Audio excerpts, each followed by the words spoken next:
L'hébertisme, mais au fait, qu'est-ce que c'est l'hébertisme?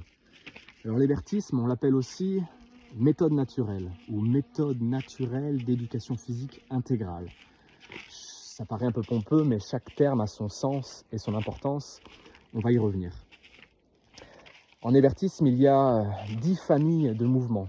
Les 10 familles du mouvement naturel identifiées et organisées par Georges Hébert il y a de ça une centaine d'années. Alors ces 10 familles, ce sont la marche, la course, la quadrupédie, le grimper, le saut, l'équilibre, le lever-porter, le lancer, la défense et la natation.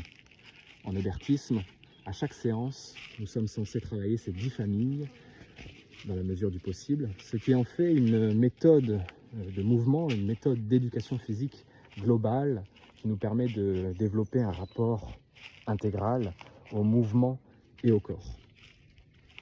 L'objectif de l'hébertisme, c'est d'éduquer ou rééduquer le corps pour qu'il retrouve ses fonctionnalités naturelles, pour qu'il redevienne une source de santé, de joie et de force. Il y a 3 axes de développement en hébertisme. L'axe de développement physique, bien sûr, mais aussi volontaire et moral. Ces 3 axes sont tout aussi importants les uns que les autres. Et dans une séance d'hébertisme, nous mettons en avant ces 3 axes, systématiquement. Ensuite, comme je l'ai indiqué, il y a les 10 familles du mouvement naturel qui en font une démarche globale de mouvement. L'hébertisme a aussi sa philosophie qui s'applique à soi, aux autres, au monde. Et il y a 22 principes pédagogiques qui font de l'hébertisme une méthode d'éducation à part entière que l'on pourrait d'ailleurs utiliser dans d'autres domaines d'activité.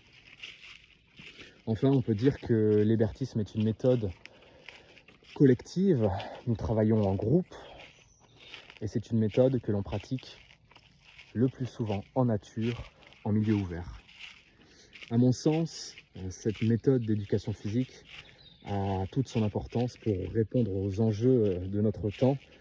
Elle permet d'apporter des solutions face aux problèmes du virtuel, à la dépression, au manque de volonté ou au manque de conscience collective. C'est pour ça que je vous ferai régulièrement des petites vidéos pour vous expliquer toute la valeur de cette méthode. À bientôt!